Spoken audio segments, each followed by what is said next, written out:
Tell us what your goal is here. What's the plan? Well, the vision at Allerdale has always been to one day see large carnivores back into Scotland, but in a controlled way, in a controlled environment, into a large enclosure. I think a lot of people, when you talk about wolves and bears, they think people are going to drop them into the freedom of the countryside, and that's never really been my objective. I think we're kind of beyond that now, rather sadly. Maybe the right way forward, the best way forward, is to create this large reserve where you can actually manage the situation without letting the animals feel they're in a too confined space. So I think 50,000 acres would be big enough. Yeah. And one of the first steps is trying to encourage this forest back. How many trees have you planted? Over the last 10 to 15 years, something like 850,000 trees have been planted here, which now covers 15% of Allerdale's landmass. When I purchased Allerdale, there was just 5% cover, so we push it up 3 times. Wow. I've hiked around Allerdale, it's just gorgeous. And then you come down into these little forest glades and it feels like you're stepping back in time. There's something just magical about it, isn't there? And then you think about these animals, wolves and bears that used to be here, it's really unique. Well, it's just, a lot of people don't realise that Scotland was covered in forest, like this, amazing Caledonian pine woods. The Romans called it the Great Wood of Caledon. And it's got a lovely air about it. And literally just 1% is left, that's a shame, and this will be just a little small remnant.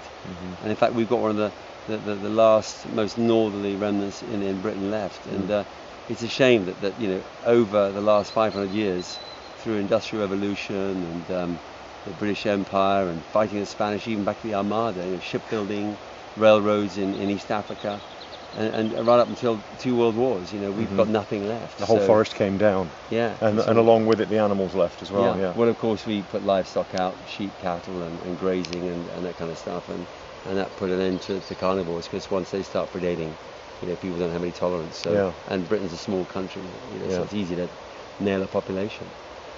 A bit like happened in North America, with the wolves there. Out west, wolves are in every state in America. So now tell me about Romania and that switch to your work in Romania and what you're doing there. Romania, I think if you really appreciate what's happened in Britain and Scotland over the years, you want to find out where in Europe there is left that's got anything sort of like it used to be, 1,000 years ago.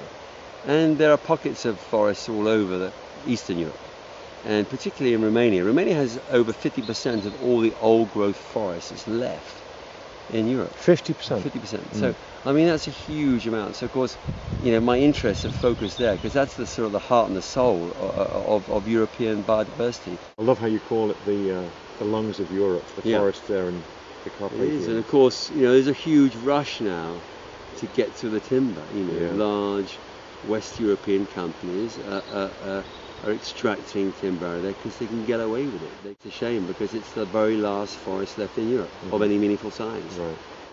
These people have had a rough time the last 50 years of communism. Can you imagine? The existence they had for 50 years of being downtrodden, and now they get over that, and now they're sort of deemed second-class citizens of Europe, because everyone thinks they're a country full of sort of gypsies. It's just not the case. They're amazing people with great culture and history, and they've survived a lot. There's a lot of wars. There's been all sorts of tribes passing over Romania. They've had to protect themselves. The heritage, the country is probably, the richest country in Europe, whereas people think on the surface it's the poorest. But as far as resources are concerned, whether it be oil, gas, minerals, gold, forests, soil, sunlight, I don't know a country in Europe that can stand anywhere near it.